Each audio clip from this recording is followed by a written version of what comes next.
I'll never forget the day Margaret walked into my office. She was 67, couldn't play with her grandchildren without pain, and had basically given up on feeling strong again. 6 months later, she's hiking, gardening, and living life on her terms. What changed? 5 simple movements that science says can literally reverse biological aging. Here's what the research shows. After 60, you lose about 3 to 5% of your muscle mass every decade if you do nothing. But here's the incredible part. You can reverse that. Your body doesn't know how old you are. It only responds to what you do with it. Maybe you've noticed it's harder to keep up with grandkids, or you're worried about falling, or you just want to travel, volunteer, and live actively without your body holding you back. If that's you, this might be the most important video you watch this year, because what I'm sharing works whether you've exercised your whole life or haven't moved intentionally in decades. Today we're diving into something bigger than just exercise. We're talking about longevity, independence, quality of life, and what science calls health span, the years you're not just alive, but truly living well. These 5 exercises target your core strength, mobility, balance, and joint health, the pillars of healthy aging. And because movement is just one piece of the puzzle, I've created a complete resource, 80+ protein-packed meals to strengthen your bones and muscles after 50.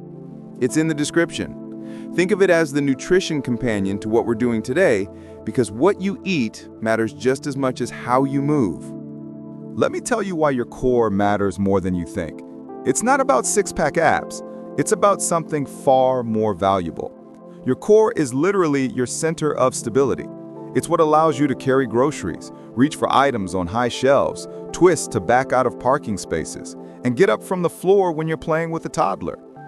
Studies show that core strength directly correlates with fall prevention, and falls are the leading cause of injury-related death in adults over 65.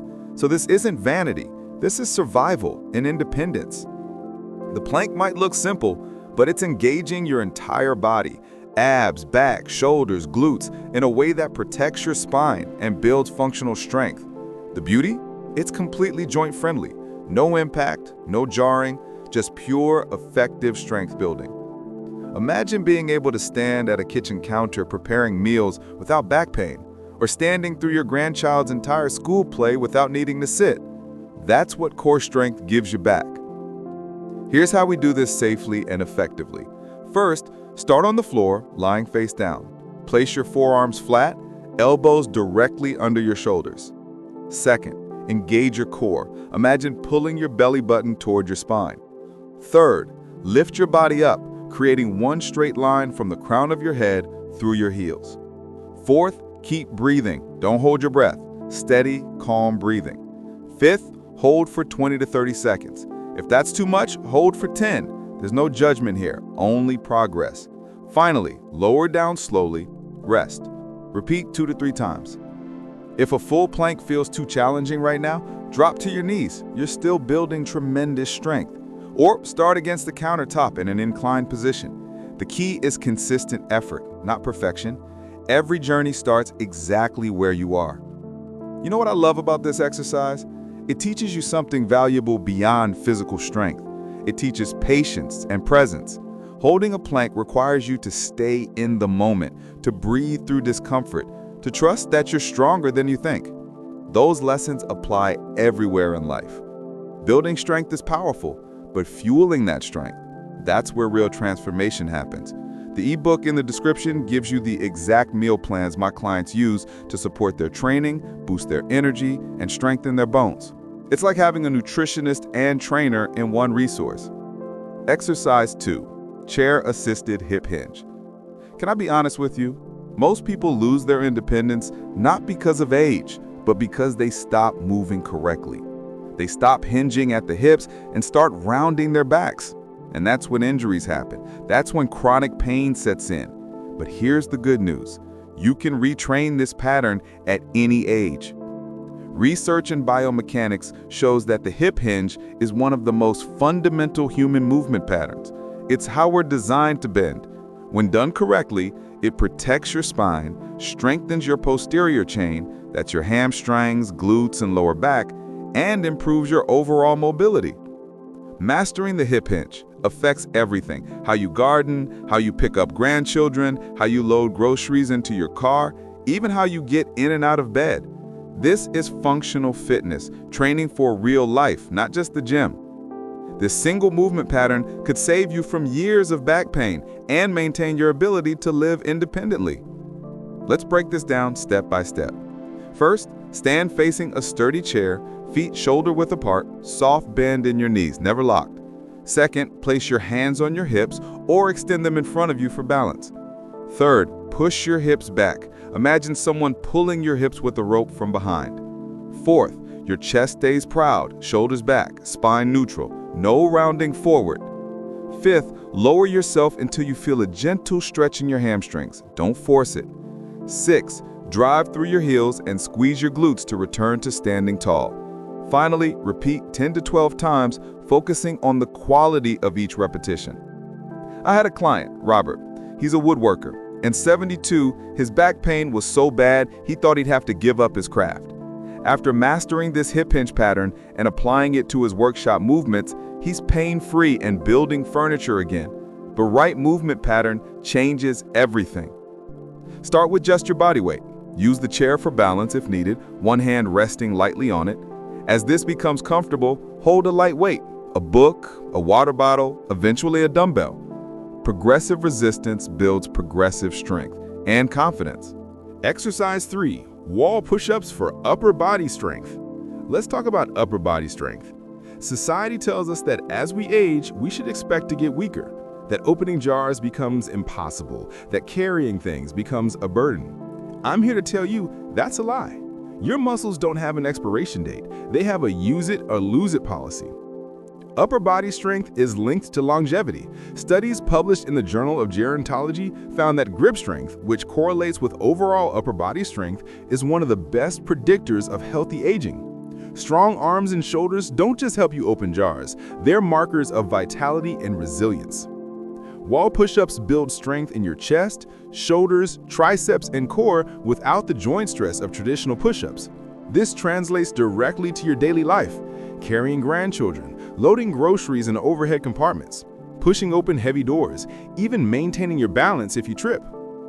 This is about maintaining your autonomy, the ability to do what you want, when you want, without asking for help. Here's exactly how to perform a wall push-up. First, stand facing a wall about arm's length away. Second, place your hands on the wall at chest height, shoulder-width apart, fingers pointing up. Third, step back slightly so your body is at an angle. The greater the angle, the harder the exercise. Fourth, engage your core. Remember that plank we did earlier? Same principle. Fifth, bend your elbows and lower your chest toward the wall into controlled motion. Sixth, press back to the starting position, fully extending your arms. Finally, complete 10 to 12 repetitions, focusing on smooth, controlled movement. Here's something interesting. Every push-up you do is a small act of defiance against the narrative that you're supposed to get weaker with age. You're literally pushing against that story and winning. When wall push-ups become easy, and they will, progress to a countertop, then a sturdy table, then maybe even the floor. I've seen 70-year-olds work their way to full push-ups. The path is there if you want it. No pressure, just possibility. You know what building physical strength teaches you? That progress is possible in any area of life. If you can get stronger at 65, 75, or 85, what else is possible? What other stories have you been told that aren't true? Exercise 4, horse stance for leg and posture strength. This next exercise comes from a tradition thousands of years old. Martial artists, yogis, and warriors across Asia have used this stance to build not just physical strength, but mental discipline and presence. It's called the horse stance, and it's one of the most underrated exercises in Western fitness. In traditional martial arts, the horse stance isn't just about leg strength. It's about grounding yourself, finding stability, and building the patience to hold difficult positions. It's a meditation in motion. And at this stage of life, that combination of physical and mental training is incredibly valuable. The horse stance strengthens your quadriceps, glutes, hip flexors, and core while teaching perfect posture and balance. But beyond that, it builds mental endurance, the ability to stay present through discomfort. which is a life skill that serves you everywhere. Research shows that isometric exercises like this, where you hold a position, are excellent for building bone density and improving joint stability without high impact. Let's practice the horse stance together. First, stand with feet wider than shoulder width, toes pointed slightly outward at about 45 degrees. Second, lower yourself into a gentle squat. Your thighs don't need to be parallel to the ground. Find a depth that challenges you without causing pain. Third, keep your back straight, chest lifted, shoulders relaxed. Fourth, your weight should be evenly distributed. Feel all four corners of each foot on the ground. Fifth, breathe deeply and naturally. Count your breaths if that helps you stay present. Sixth, hold for 20 to 30 seconds to start. Work up to a minute as you get stronger. Finally, rise slowly and shake out your legs. While you're holding this stance, notice what your mind does. Does it want to quit immediately? Does it tell you this is too hard? That's normal. The practice is noticing those thoughts and staying anyway. That mental strength, that's what keeps you resilient in all areas of life. Strong legs and good posture affect everything. How you feel when you wake up, your confidence when you walk into a room, your ability to stand through social events, even your mood. Posture and emotional state are deeply connected. When you're ready to challenge yourself, hold a light weight at chest height or extend your arms straight out. Some people add gentle arm circles or pulses. Make it your own practice. Exercise 5, dumbbell hip hinge. Picture this. You're bending down to pick up your grandchild's toy off the floor. Most people round their back, creating massive stress on their spine.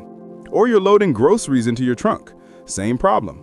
These everyday movements, done wrong thousands of times, create chronic pain and vulnerability. Done right, they build resilience.